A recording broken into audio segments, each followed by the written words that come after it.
caros estudantes. Vamos então continuar nossos estudos sobre os organismos fotossintetizantes na nossa segunda aula sobre esta temática.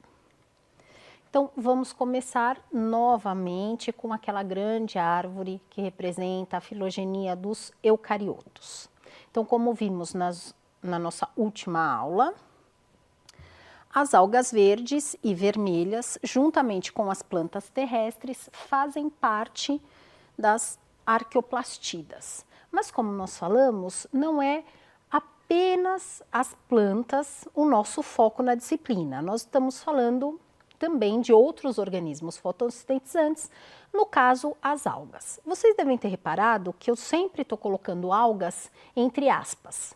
Por que isso? Porque, na verdade, elas são um grupo que tradicionalmente foi estudado de forma unida, mas os estudos filogenéticos têm demonstrado que isso não é verdade. É um grupo muito diversificado que não tem uma origem única. E é isso que nós vamos ver agora aqui no nosso esquema. As euglenas, que também fazem parte das algas, pertencem ao grupo dos descriptados, que está bem distante das arqueoplastidas. O mesmo acontecendo com as algas pardas e diatomáceas, que entre elas são aparentadas, mas que estão muito distantes das outras. E também com as algas dinófitas. A gente não vai abordar as algas dinófitas porque vocês já viram isso em outro momento na disciplina, mas a gente pode ver que essas algas realmente estão espalhadas aí pelos eucariotos. Além disso, a gente ainda tem um tipo de alga, que são as algas azuis ou cianobactérias, que na verdade nem eucariontes são. Essas algas, elas estão contidas no domínio bactéria. Então, não são eucariontes. Na verdade, elas são procariontes e elas apresentam como características pigmento clorofila A, carotenoides e ficobiliproteínas, que são pigmentos que dão a coloração azulada, avermelhada. E esses pigmentos, eles estão dispersos no hialoplasma, né, no citoplasma das células, como a gente pode ver aqui nas representações de cianobactérias. Às vezes também estão em lamelas, que são associadas à parede celular. A reprodução sempre assexuada. Então, aqui a gente tem alguns representantes, isso tudo é micrografia, né? Então, são todos representantes microscópicos, alguns celulares, outros coloniais, ou mesmo filamentosos. Esse grupo é muito importante, porque ele está associado com muitas plantas e está relacionado principalmente com o metabolismo de nitrogênio. Bom, mas então vamos ampliar agora aquele esquema que a gente viu na outra aula sobre endossimbiose, né? Então, na primeira aula, a gente viu que algas vermelhas e algas verdes são derivadas de um evento de endossimbiose primária. Agora a gente vai ver que as outras algas são derivadas de eventos de endossimbiose secundárias, como, por exemplo, aqui a gente tem a representação do cloroplasto de algas pardas e diatomáceas. Aqui a gente vê as euglenas, né? E também as algas dinófitas. Então, a gente vê que esses grupos, eles têm cloroplastos e pigmentos muito distintos, isso que dá a sua variabilidade. Isso nos faz entender também por que eles têm uma classificação filogenética tão distinta. Bom, eu vou apresentar agora para vocês alguns representantes desses diferentes grupos.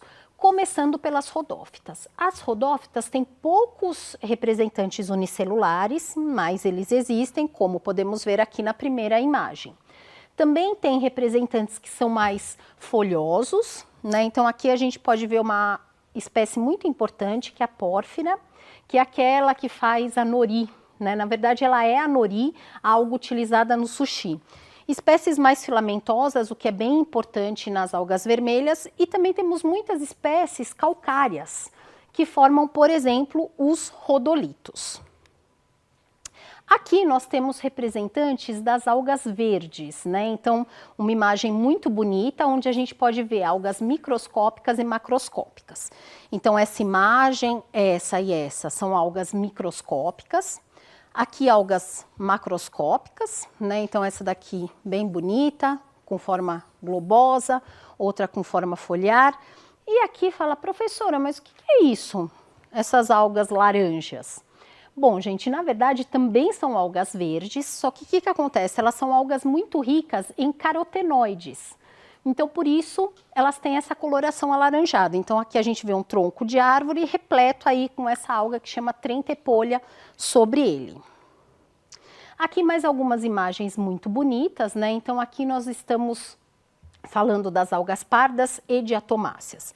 Então, aqui nas duas primeiras imagens, vocês podem ver as florestas submarinas, são conhecidas como kelps, que são muito comuns em águas frias. Essas espécies, como por exemplo a laminária, pode chegar a quase 100 metros, né? Então, realmente forma uma floresta subaquática. Aqui nessa última imagem, nós podemos ver o sargassum, que é uma das algas mais comuns no nosso litoral aqui no Brasil, uma alga parda, que tem uma distribuição bastante ampla. Aqui embaixo nós podemos ver algumas imagens de diatomácea, né? Então são todas imagens unicelulares, as primeiras de microscopia óptica e a última de microscopia de varredura. Essas algas, elas têm carapaça de sílica, então elas são realmente muito bonitas. Eu vou sugerir para vocês que vocês assistam 2 filmes como material complementar, um sobre as diatomáceas e outro sobre as euglenas. Então são vídeos bem interessantes falando sobre esses grupos de algas microscópicas. Bom, então agora que a gente já falou um pouco sobre a diversidade do grupo de algas, vamos pensar na importância? Isso é bacana, inclusive, para a gente estabelecer aquelas relações que a gente falou na primeira aula, do ensino contextualizado, não é mesmo? Bom, então vamos começar. Um ponto que merece destaque é que essas algas, elas são produtoras primárias importantes, principalmente nas cadeias marinhas, mas também nas cadeias e teias alimentares de água doce. Elas são grandes produtoras de oxigênio para o nosso planeta. Então eu coloco aqui até uma tirinha, né, que é uma brincadeira, que é a alga no divã. Porque normalmente a gente escuta falar e fala muito, a Amazônia é o pulmão do mundo. Bom, aí a gente já tem um erro embutido, né, porque o pulmão não produz oxigênio, na verdade ele consome oxigênio. Mas, fora isso, as maiores produtoras de oxigênio para a Terra, para o nosso planeta, são as algas, né? Principalmente aquelas microscópicas que vivem na superfície dos oceanos. A Amazônia, já os estudos têm mostrado que todo o oxigênio que ela produz, ela praticamente consome para a própria manutenção da floresta. Então, essa é uma característica muito importante das algas, né? Porque muito do oxigênio que a gente respira deriva do metabolismo desses organismos. Elas também são importantes para o balanço de CO2, fazem relações ecológicas com outros organismos, como por exemplo, ajudam a formar os links, relações ecológicas com corais. São importantes, como eu falei, no caso das cianobactérias, principalmente para a fixação de nitrogênio. Também existem algumas espécies importantes que causam as marés vermelhas, e ainda algumas espécies que são bioindicadoras, né? Elas conseguem ajudar no monitoramento ambiental porque elas são muito sensíveis à poluição. Bom, além disso, eu queria falar um pouquinho para vocês sobre a importância socioeconômica das algas. Elas são muito utilizadas na alimentação humana, então aqui no Ocidente, principalmente mais relacionadas ao que a gente chama da comida japonesa, que é uma moda praticamente, né? Então aqui, ó, a gente tem uma folha de alga prensada, que é a pórfira, né, que o nome comum é nori, que ela é utilizada então para fazer o sushi. Além disso, outras algas também são usadas, daí mais no Oriente mesmo, para sopas, para muitas iguarias. Também são usadas como suplementos alimentares, então clorela, espirulina são muito usadas porque tem alto valor proteico e ainda também como ração animal. Agora tem uma parte sobre as algas que é muito interessante, que são os produtos derivados dessas algas, os ficocoloides, principalmente carragenana, agar e algenato. Então a gente consome produtos derivados de alga que a gente nem faz ideia. Então, por exemplo, a carragenana é muito utilizada em flãs, em produtos de beleza. O agar é bastante utilizado para a produção de substâncias onde os micro-organismos são cultivados, né? Então em laboratório de microbiologia, também em gelatinas, doces. E os alginatos, eles são usados como antigelificantes no sorvete e como espessantes na indústria têxtil e na indústria de tintas. Os alunos do ensino médio costumam ficar muito surpresos, né? Porque é muito interessante pensar, nossa, quer dizer que até no sorvete tem substâncias derivadas de alga. Na cerveja também, né? Aquela espuminha que a gente vê da cerveja, também tem lá um espessante que é derivado de algas. E aqui nessa última imagem nós temos o cultivo de algas, então são algas sendo secas ao sol, porque o consumo mundial é muito grande, né? E também tem muita produção. Bem, pessoal, então agora nós já estudamos esse grupo algas, né, que como eu falei, não é um grupo válido para a taxonomia. Por quê? Porque ele não tem origem monofilética, ou seja, ele não tem um ancestral comum e exclusivo de todo esse grupo. Mas agora a gente vai passar para o estudo das arqueoplastidas. E aí, sim, dentro das arqueoplastidas, nós vamos falar sobre as plantas terrestres, que é o que a gente está mostrando aqui. Então, nós vamos passar para o estudo das embriófitas, que são aquelas plantas terrestres. Aqui a gente tem o grande cladograma dessa linhagem. Nós vamos passar por todos esses grupos durante nossas aulas. Vocês já devem ter escutado falar, nome mais popular, briófitas, pteridófitas, gimnospermas e angiospermas. Vocês estão vendo que os 3 primeiros grupos também estão entre aspas, porque assim como as algas, eles não são grupos monofiléticos. Já as angiospermas, as plantas com flores, são um grupo monofilético, que hoje em dia recebe o nome de antófita. Então, quais são as características desse grupo? Né? Então, a primeira novidade evolutiva, como a gente já estudou, foi o embrião. Aí existe um grupo das traqueófitas, né? Que esse grupo todo possui vasos condutores de substâncias. Depois a gente tem o grupo das espermatófitas, que são as plantas com semente. E por último, o grupo das antófitas, que são as plantas com flores. Quando a gente está falando de organismos terrestres, a gente tem que pensar um pouquinho nos mecanismos que foram selecionados, né, ao longo da evolução para permitir que esses organismos, então, vivessem no ambiente seco. Começando a pensar como evitar o dessecamento e facilitar as trocas gasosas, né? Então, foi selecionado, na verdade, a epiderme, a cutícula, e daí, para facilitar as trocas gasosas, apareceram estruturas como poros e estômatos. Pensando na absorção e no transporte de nutrientes e água na planta, para o primeiro, as raízes, né, e rizoides dão conta disso, e foram sendo selecionados mecanismos de transporte mais eficientes, como os vasos condutores. Além disso, existe o problema da sustentação, né, e uma substância química é muito importante para isso, a lignina, e também a questão de energia, porque estruturas tão grandes como essa castanheira que a gente pode ver, necessitam de muita energia.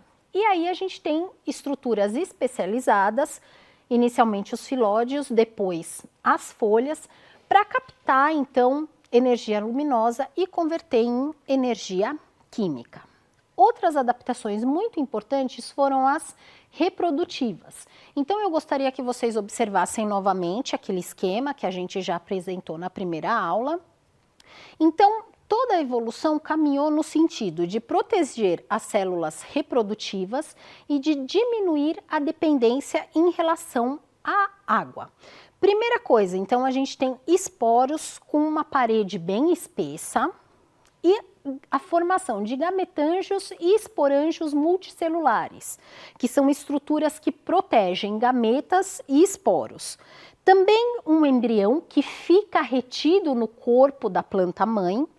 e o esporófito. Então, o que acontece? O esporófito sofrendo meiose, a gente tem uma grande variabilidade genética, o que é bem importante em termos adaptativos. Então, outras grandes novidades que foram surgindo foram a semente, os grãos de pólen, como a gente pode ver aqui no inseto, a flor e os frutos. Bom, vamos agora no finalzinho da nossa aula estudar um grupo específico, o primeiro grupo de plantas terrestres, que ainda tem muita dependência da água, que são as plantas que antigamente eram conhecidas como briófitas. São os antóceros, as hepáticas e os musgos, né? Os musgos sendo o grupo mais conhecido. Então, são plantas terrestres, avasculares, sem vasos condutores, talosas ou folhosas, com tamanho reduzido, e elas não apresentam raízes, mas sim rizoides. Alguns grupos, como por exemplo os musgos, já têm células especializadas para transporte de substâncias, mas ainda são bastante rudimentares. Já aparecem poros no grupo das hepáticas, por exemplo, e estômatos no grupo dos antóceros e musgos. Então aqui a gente tem um corte, né? A gente pode observar então um poro. E aqui uma visão frontal, essas células são os estômatos. Quanto à reprodução, uma característica importante é que a fase dominante é o gametófito. Vocês vão ver que só nesse grupo a fase dominante do ciclo de alternância de gerações é o gametófito. Os gametas masculinos se movem por flagelos para encontrar o gameta feminino. Então, existe grande dependência da água para a reprodução. E aqui já aparecem então os esporângios e os gametângios, que são estruturas que protegem as células reprodutivas. Então aqui nessa célula menor, a gente tem um revestimento de células estéreis e aqui dentro células reprodutivas. Esse é um exemplo de gametângio masculino. Então aqui a gente tem a estrutura de um musgo, né? Então quando a gente olha na natureza, aquele tapete verde bonito que a gente vê, são os gametófitos, né? A partir dos gametófitos, então, vão se formar os esporófitos, que tem a haste, a cápsula, e essa cápsula lá dentro, então, se formam os esporos, que dão origem a um novo tapete verde, aí que seriam os musgos. Vamos falar brevemente da importância desse grupo, sempre lembrando aqui, ficando a dica de que essas importâncias são bacanas para a gente usar mesmo no ensino básico, para fazer o ensino contextualizado. São produtoras primárias muito importantes. Além disso, elas são colonizadoras pioneiras, né? Então, o que elas fazem? Elas aparecem primeiramente em rochas, junto com os líquens, por exemplo. Armazenam grande quantidade de carbono e, além disso, também são bioindicadores. Ó, então, aqui a gente vê um tapete de musgo cheio de esporófitos em cima. Sobre a importância socioeconômica, a gente tem uma questão bem interessante, né? Um gênero muito importante que é o esfagno, que forma as turfeiras. Então, forma uma espécie de humus que é muito importante na agricultura. É uma terra muito rica e por algumas propriedades suas, ela é utilizada inclusive na produção de uísque. Também é uma plantinha, então, bem importante. Bem, então na aula de hoje, nós estudamos as algas, tanto as arqueoplastidas quanto outros grupos, sua diversidade e importância. Passamos então para o estudo das embriófitas, também enfocando suas relações filogenéticas e os requisitos adaptativos para a vida fora da água.